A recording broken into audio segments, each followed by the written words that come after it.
Court ಕಟಕಟಿಯಲ್ಲಿ ಗಳಗಳನೆ ಅತ್ತ Prajwal Revanna. ಕಣ್ಣೀರಿಡುತ್ತಲೇ judge ಪ್ರಶ್ನೆಗಳಿಗೆ ಉತ್ತರಿಸಿದ ಪ್ರಜ್ವಲ್ ರೇವಣ್ಣ ಹಲವರ ಜೊತೆಗೆ ಇಂಥ ಕೃತ್ಯ ಎಸಗಿದ್ದೇನೆ ಎಂದು ಆರೋಪಿಸಿದ್ದಾರೆ.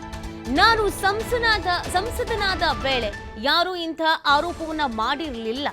ನಾನು ರೇಪ್ ಮಾಡಿದ್ದರೆ ಅವ್ರು ಯಾರಿಗೂ ಹೇಳಲಿಲ್ಲ. ಚುನಾವಣೆ ವೇಳೆಗೆ ಇಂತಹ ಆರೋಪ ಮಾಡಿದ್ದಾರೆ. ರೇಪ್ ಮಾಡಿದ್ದೇವೆ ಎಂದು ಹೇಳೋದಕ್ಕೆ ಮುಂದೆ ಬಂದಿರಲಿಲ್ಲ. ಯಾವ ಮಹಿಳೆಯೂ ಕೂಡ ರೇಪ್ ಮಾಡಿದ್ದೇನೆ ಎಂದು ಹೇಳೋದಕ್ಕೆ ಮುಂದೆ ಬರಲಿಲ್ಲ. ಆದರೆ ಪೊಲೀಸರು ಇಂತಹ ಕೆಲಸ ಮಾಡಿದ್ದಾರೆ ಅಂತ ಪ್ರಜ್ವಲ್ ರೇವಣ್ಣ ಹೇಳ್ಕೊಂಡಿರುವಂತ. ಇಲ್ಲಿ ಜಡ್ಜ್ಗಳ ಮುಂದೆ ಗಳಗಳನೆ ಕಣ್ಣೀರು ಹಾಕಿರುವಂತ ಪ್ರಜ್ವಲ್, ನಾನು ರೇಪ್ ಮಾಡಿದ್ದೆ ಅಂತ ನಾನು ಅಧಿಕಾರದಲ್ಲಿದ್ದಾಗ, ಸಂಸದನಾಗಿದ್ದಾಗ ಯಾರೂ ಕೂಡ ಮುಂದೆ ಬರಲಿಲ್ಲ, ಕಂಪ್ಲೇಂಟು ಕೂಡ ಕೊಟ್ಟಿರಲಿಲ್ಲ. ಆದರೆ ಚುನಾವಣಾ ಸಂದರ್ಭದಲ್ಲಿ ಪೊಲೀಸರು ಈ ಎಲ್ಲ ಕೆಲಸವನ್ನ ಮಾಡಿದ್ದಾರೆ ಅಂತ ಹೇಳ್ಕೊಂಡಿದ್ದಾರೆ. ಅಂದರೆ ಇದೊಂದು ಷಡ್ಯಂತ್ರ ಅನ್ನುವಂಥ ಅರ್ಥದಲ್ಲಿ ಅವರು ಮಾತನಾಡಿದ್ದಾರೆ. ಸೊ ಈ ಬಗ್ಗೆ ಮತ್ತಷ್ಟು ಡೀಟೇಲ್ಸ್ ನೀಡ್ತಾರೆ ನಮ್ಮ ಪ್ರತಿನಿಧಿ ಸಂತೋಷ್. ಗಳಗಳನೆ ಕಣ್ಣೀರು ಹಾಕಿ ಹತ್ತಿದ್ದಾರೆ ಪ್ರಜ್ವಲ್ ಈ ಸಂದರ್ಭದಲ್ಲಿ ಅನ್ನೋದು ಗೊತ್ತಾಗ್ತಾ ಇದೆ. ಸೊ ಸಹಜವಾಗಿ ಎಂಥವ್ರಿಗಾದ್ರೂ ಆಘಾತ ಆಗತ್ತೆ, ಯಾಕಂದ್ರೆ ಅಧಿಕಾರದಲ್ಲಿದ್ದವರು, ಇವರ ಫ್ಯಾಮಿಲಿಯನ್ನು ಕೂಡ ನಾವು ನೋಡಿದಾಗ ರಾಜಕೀಯ ವಲಯದಿಂದ ಬಂದವರು, ಒಂದು ವರ್ಚಸ್ಸು ಇತ್ತು. ಸೊ ಯಾವ ರೀತಿಯಾಗಿ ಅದನ್ನು ಅವರು ಸಮರ್ಥಿಸಿಕೊಳ್ಳುವಂತ ಹಿನ್ನೆಲೆಯಲ್ಲಿ ಪ್ರಯತ್ನ ಪಟ್ಟಿದ್ದಾರೆ ಅಂತ ಸಂತೋಷ್. ನೀತಿ ಏನು ಇಲ್ಲಿ ಪ್ರಮುಖವಾಗಿ ಇಡೀ ಪ್ರಕರಣ ಆದ ನಂತರ ಅಂದರೆ ವಾದ ಪ್ರತಿವಾದ ಎರಡು ಪ್ರಾಸಿಕ್ಯೂಷನ್ ಪರ ವಕೀಲರು ಮತ್ತು ಪ್ರಜ್ವಲ್ ಪರ ವಕೀಲರು ಇಬ್ಬರು ಕೂಡ ವಾದ ಪ್ರತಿವಾದ ಮುಗಿದ ಬಳಿಕ ನ್ಯಾಯಾಲಯ ಈಗಾಗಲೇ ದೋಷಿ ಮತ್ತು ಅಪರಾಧಿ ಅಂತ ಹೇಳಿ ಆದೇಶಕ್ಕೆ ಒಳಗಾಗಿರುವಂಥ ಪ್ರಜ್ವಲ್ ಕೂಡ ನ್ಯಾಯಾಲಯಕ್ಕೆ ನೀವೇನಾದರೂ ಹೇಳಲಿಕ್ಕೆ ಇದೆಯಾ ಅಂತ ಹೇಳಿ ಕೇಳಿದಂಥ ಸಂದರ್ಭದಲ್ಲಿ ಕಣ್ಣೀರಿಡುತ್ತಲೇ ಮಾತನಾಡ್ತಾ ಆರಂಭಿಸಿದಂಥ ಪ್ರಜ್ವಲ್ ಹೇಳಿರುವಂಥದ್ದು, ಇದೊಂದು ರಾಜಕೀಯ ದುರುದ್ದೇಶವಾಗಿ ಮಾಡಿರುವಂಥ ಇನ್ಸಿಡೆಂಟ್. ಇದನ್ನು ಉದ್ದೇಶಪೂರ್ವಕವಾಗಿ ಪೊಲೀಸರೇ ಈ ರೀತಿಯಾಗಿ ಪ್ರಕರಣವನ್ನು ದಾಖಲು ಮಾಡಿಕೊಂಡು ಈ ಎಲ್ಲ ರೀತಿಯ ಹೈಡ್ರಾಮಾಗಳನ್ನು ಮಾಡ್ತಾ ಇರುವಂಥದ್ದು. ಚುನಾವಣೆಗೆ ಮೊದಲು ನಾನು ಸಂಸದನಾದಂಥ ಸಂದರ್ಭದಲ್ಲಿ ಯಾರೊಬ್ಬರು ಕೂಡ ನನ್ನ ಮೇಲೆ ಅತ್ಯಾಚಾರ ಆರೋಪ ಆಗಲಿ, ಲೈಂಗಿಕ ದೌರ್ಜನ್ಯ ಆರೋಪಗಳಾಗಲಿ ಯಾವುದೇ ಪ್ರಕರಣಗಳಲ್ಲಿ ಎಲ್ಲೂ ಕೂಡ ದಾಖಲಾಗಿರಲಿಲ್ಲ, ಯಾರು ಕೂಡ ದೂರನ್ನು ಕೊಡಲಿಲ್ಲ. ಆದರೆ 2024ರ ಲೋಕಸಭಾ ಚುನಾವಣಾ ಸಂದರ್ಭದಲ್ಲಿ ಉದ್ದೇಶಪೂರ್ವಕವಾಗಿ ವಿಡಿಯೋಗಳನ್ನು ವೈರಲ್ ಮಾಡುವ ಮುಖಾಂತರ ರಾಜಕೀಯವಾಗಿ ನಮ್ಮನ್ನು ಮುಗಿಸ್ಲಿಕ್ಕೆ ಈ ರೀತಿಯಾಗಿ ಒಂದು ಕೃತ್ಯವನ್ನು ಮಾಡಲಾಗಿದೆ.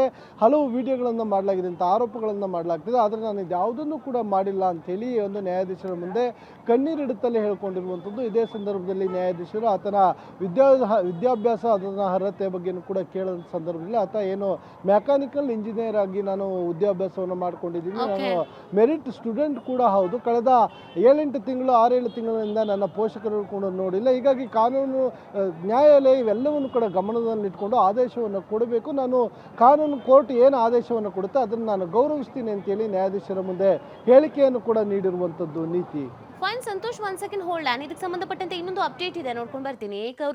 ಕೋರ್ಟ್ ಆದೇಶಕ್ಕೆ ನಾನು ತಲೆಬಾಗ್ತೀನಿ ಅಂತ ಪ್ರಜ್ವಲ್ ರೇವಣ್ಣ ಹೇಳಿರೋದು. 6 ತಿಂಗಳಿಂದ ನಾನು ತಂದೆ ತಾಯಿಯನ್ನ ನೋಡಿಲ್ಲ, ನಾನು ಮೆಕ್ಯಾನಿಕಲ್ ಇಂಜಿನಿಯರಿಂಗ್ ಅನ್ನ ಓದಿದ್ದೇನೆ, ನನ್ನ ರೆಕಾರ್ಡ್ ಅನ್ನ ಪರಿಶೀಲನೆ ಮಾಡಿ ನಾನು ಮೆರಿಟ್ ವಿದ್ಯಾರ್ಥಿ, ಕನಿಷ್ಠ ಶಿಕ್ಷೆ ನೀಡಬೇಕು ಅಂತ ಕೋರ್ಟ್ ಮುಂದೆ ಪ್ರಜ್ವಲ್ ಮನವಿ ಮಾಡ್ಕೊಂಡಿರೋದು. ನಾನು ಮಾಡಿದ ಒಂದೇ ಒಂದು ತಪ್ಪು ಅಂತಂದ್ರೆ ಅದು ರಾಜಕೀಯದಲ್ಲಿ ಬಹುಬೇಗನೆ ಬೆಳೆದಿದೆ.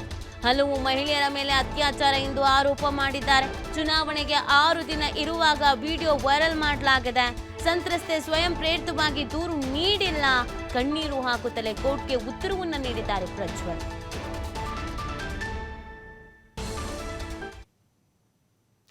ಸಂತೋಷ್, ಈಗ ಈ ಪ್ರಕರಣದಲ್ಲಿ ಪ್ರಜ್ವಲ್ ಹೇಳ್ತಾ ಇರೋದು ರಾಜಕೀಯವಾಗಿ ನಾನು ಬೇಗ ಬೆಳೆದಿರುವಂಥದ್ದೇ ಇಲ್ಲಿ ಸಮಸ್ಯೆ ಆಗಿರೋದು, ನನ್ನನ್ನು ಟಾರ್ಗೆಟ್ ಮಾಡಿದ್ದಾರೆ ಅಥವಾ ಇದೊಂದು ಷಡ್ಯಂತ್ರ ಅನ್ನುವಂಥ ಅರ್ಥದಲ್ಲಿ ಮಾತಾಡ್ತಾ ಇದ್ದಾರೆ. ಬಟ್ ಈಗ ಕಾಲ ಮಿಂಚು ಹೋಗಿದೆ. ಈಗ ಎಲ್ರಿಗೂ ಇರುವಂಥ ಪ್ರಶ್ನೆ, ಎಷ್ಟು ವರ್ಷ ಶಿಕ್ಷೆ ಆಗ್ಬೋದು, ಯಾವ ಥರ ಶಿಕ್ಷೆ ಪ್ರಕಟ ಮಾಡ್ಬೋದು ಅಂತ.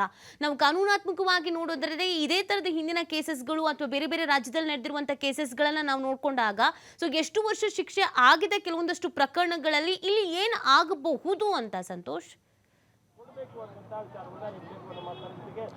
ಇದು 2022ರ ಒಂದು ಪ್ರಕರಣವನ್ನು ಗಮನಿಸೋದಾದರೆ ಸುಪ್ರೀಂ ಕೋರ್ಟ್ನಲ್ಲಿ ನಡೆದಿರುವಂಥ ಪ್ರಕರಣ. ಈ ಪ್ರಕರಣದಲ್ಲಿ ಸುಮಾರು ಜೀವಿತಾವಧಿಯವರೆಗೂ ಕೂಡ ಒಂದು ಶಿಕ್ಷೆ ಪ್ರಕಟವನ್ನು ಮಾಡುವಂಥದ್ದು. ಅಂದರೆ ಲೈಫ್ ಅಂತ ಹೇಳಿದ್ರೆ ಜೀವಿತಾವಧಿ ಅಂದರೆ ಮೊದಲು 14 ವರ್ಷ ಆದ ನಂತರ ಅವ್ರನ್ನ ಬಿಡುಗಡೆಗೊಳಿಸಲಾಗುತ್ತೆ ಅನ್ನೋದಿತ್ತು. ಈಗ ಅದೆಲ್ಲ ಒಂದು ವೇಳೆ ಪ್ರಜ್ವಲ್ ಪ್ರಕರಣದಲ್ಲೂ ಕೂಡ ಲೈಫ್ ಅಂತ ಹೇಳಿದ್ರೆ ಜೀವಿತಾವಧಿವರೆಗೂ ಕೂಡ ಆತನ ಕೊನೆಯ ಉಸಿರಿರುವವರೆಗೂ ಕೂಡ ಜೈಲನ್ನು ಅನುಭವಿಸಬೇಕಾಗುತ್ತೆ.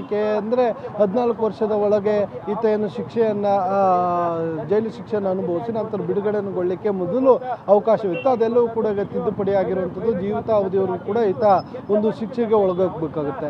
ರಾಜಕೀಯ ದುರುದ್ದೇಶದಿಂದ ನನ್ನನ್ನು ತುಳಿಲಿಕ್ಕೆ ಮಾಡಿರುವಂಥ ಇದೊಂದು ಹುನ್ನಾರವನ್ನು ಬಿಟ್ಟರೆ ನಾನು ಯಾವುದೇ ಹಂತದಲ್ಲೂ ಕೂಡ ಇಂತಹ ಕೃತ್ಯಗಳನ್ನು ಎಸಗಿಲ್ಲ.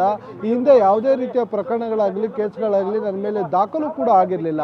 ಆದರೆ 2024ರಲ್ಲಿ ಲೋಕಸಭಾ ಚುನಾವಣೆಯಲ್ಲಿ ನನ್ನನ್ನು ಸೋಲಿಸಲೇಬೇಕು ಮತ್ತು ನನ್ನ ರಾಜಕೀಯವಾಗಿ ತುಳಿಬೇಕು ಅನ್ನೋ ಕಾರಣಕ್ಕಾಗಿ ಇಂಥ ಇನ್ಸಿಡೆಂಟ್ಗಳಾಗಿದೆ ಅನ್ನೋ ಬಿಟ್ಟರೆ ಈ ಹಿಂದೆ ಒಂದೇ ಒಂದು ಚಿಕ್ಕ ಪ್ರಕರಣ ದೂರು ದಾಖಲಾಗಿರೋ ಬಗ್ಗೆ ಯಾವುದೇ ರೀತಿಯ ದಾಖಲೆಗಳು ಕೂಡ ಇಲ್ಲ ಅಂಥೇಳಿ ನ್ಯಾಯಾಲಯಕ್ಕೆ ಮನವರಿಕೆ ಮಾಡಿಕೊಡುವಂಥ ಕೆಲಸವನ್ನು ಮಾಡಿದ್ರು. ಅದರ ಜೊತೆಗೆ ನ್ಯಾಯಾಲಯ ಏನು ಶಿಕ್ಷೆಯನ್ನು ಕೊಡುತ್ತೆ, ಏನು ಆದೇಶವನ್ನು ಕೊಡುತ್ತೋ ಆದೇಶಕ್ಕೆ ನಾನು ಗೌರವವನ್ನು ಕೊಡ್ತೇನೆ ಅಂತೇಳಿ ನ್ಯಾಯಾಧೀಶರ ಮುಂದೆ ಮನವಿಯನ್ನು ಮಾಡಿಕೊಂಡಿರುವಂಥದ್ದು. ಈ ಮುಖಾಂತರವಾದರೂ ನ್ಯಾಯಾಲಯ ಕೊಡುವಂಥ ಶಿಕ್ಷೆ ಏನಿರುತ್ತೆ ಆ ಶಿಕ್ಷೆಯಲ್ಲಿ ಎಷ್ಟು ಕಡಿಮೆಯನ್ನು ಮಾಡಲಿಕ್ಕೆ ಸಾಧ್ಯ ಅಂತ ಹೇಳಿ ಆಗುತ್ತೋ ಅನ್ನೋ ರೀತಿಯಲ್ಲಿ ಅವರು ಮನವಿಯನ್ನು ಮಾಡಿಕೊಂಡಿರ್ತಾರೆ. ಆದರೆ ಕೋರ್ಟ್ನಲ್ಲಿ ಆ ರೀತಿಯಾಗಿ ಯಾವುದು ಕೂಡ ನಡೆಯುವುದಿಲ್ಲ. ವಾದ ಪ್ರತಿವಾದ ಸಾಕ್ಷ್ಯಾಧಾರಗಳನ್ನು ಆಧಾರವಾಗಿಟ್ಕೊಂಡು ನ್ಯಾಯಾಧೀಶರು ಎಷ್ಟು ಈ ಪ್ರಕರಣದಲ್ಲಿ ಗರಿಷ್ಠ ಶಿಕ್ಷೆಯನ್ನು ಕೊಡಬಹುದು ಇಲ್ಲ ಕನಿಷ್ಠ ಶಿಕ್ಷೆಯನ್ನು ಕೊಡಬೇಕಾಗತ್ತೆ, ಪ್ರಕರಣದ ತೀವ್ರತೆಯನ್ನು ಇಟ್ಕೊಂಡು ಮುಂದಿನ ಒಂದು ತೀರ್ಪನ್ನು ಕೊಡುವಂಥದ್ದು. ಬಹುತೇಕ ಜೀವಾವಧಿ ಶಿಕ್ಷೆ ಬರುವಂಥ ಸಾಧ್ಯತೆಗಳಿದೆ, ನಿರೀಕ್ಷೆಗಳಿದೆ ಅಂತೇಳಿ ಕಾನೂನು ತಜ್ಞರು ಕೂಡ ಹೇಳ್ತಾ ಇರುವಂಥದ್ದು. ನೀತಿ.